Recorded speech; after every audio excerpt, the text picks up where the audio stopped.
So, in summary, I would say, again, given my background, I've been in public accounting, I've been an auditor for 30 years. I deal with financial issues, budgeting, personnel issues, both at my firm and at clients on a daily basis.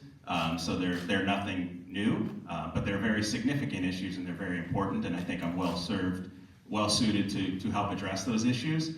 I've heard a lot from both the other candidates, and quite frankly, I agree with everything for the most part.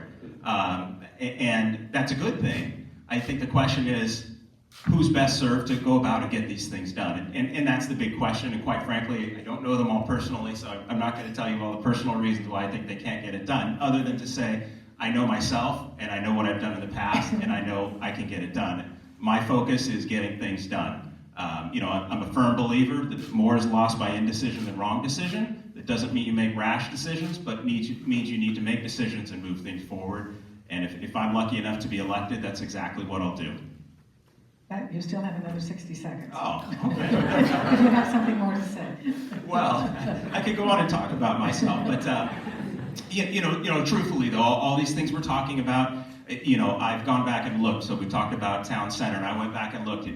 There's history of all this stuff. Somebody proposed putting a Ferris wheel in towns, which I thought would have been great. They proposed putting flags. There's all these things similar to looking back at the lighting issue. Most of these things are not new. If you go back and look and do your research, they're there. They're talked about, and it's very frustrating. They're the housing authorities. You go back and you read the minutes, they evaluate the Gilbert Bennett, they do all these things, and it dies. That's it. It's gone. We move on to something else. And if I'm elected, I'll ensure that for our majority of our priority projects, they will get done. Thank you.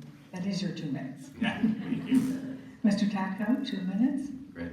Thank you very much, everybody, for coming tonight, being part of the local civic democratic process within Wilton. It's very important at the local level that everyone gets involved.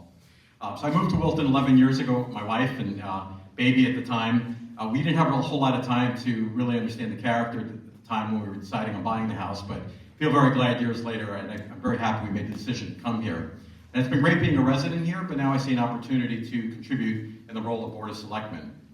Recent months, we've seen the unexpected turnover, we've seen the bizarre circumstances around the departure of the CFO, and then more importantly, we've seen the long-term questions about the development of the town and capital costs that the town is going to have to bear. It's for all these reasons that I think the Board of Selectmen needs an organized, technically competent Board of Selectmen able to handle these decisions which are going to impact the town over the longer term. I believe my background in due diligence has put me in a good position to process information, sometimes too much information, sometimes too little information, to ask the right questions, to trust but verify, to approach it all with a dispassionate intensity, never getting too excited or swept away by an idea, really making sure to approach everything rationally and calmly to make the best decision in the long term.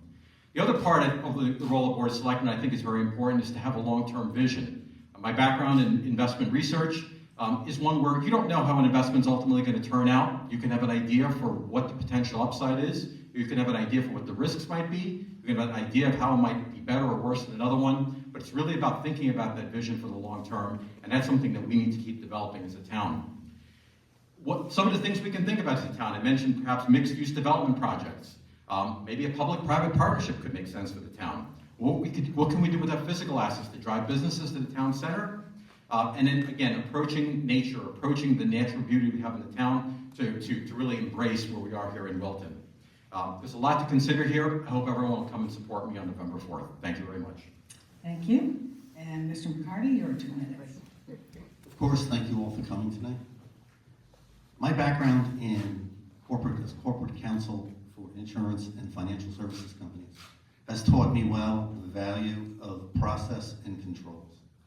I think we need enhanced process and controls around the way we run town hall, not just in finance, but in the experiment with a shared job of a tax assessor and a tax collector. That doesn't work. I think we need to take a look at all of that as part of the process and control study that's ongoing. I've lived in town for 30 years, put the kids through the Wilton school system. The Wilton school system is the #1 priority for me in this town. As we solve our challenges with regard to finance and payment of past inadequacies, we need to keep our schools number one. It's so wonderful tonight to see so many friends and neighbors here tonight, you know, people that I've known so long come out and attend these meetings. And it's so good when people are engaged in what is important to them. And you need to be engaged not just about today, but for our future. Leaders have a vision of today, but they also have a vision into the future. And I think I can help this town move forward to its future.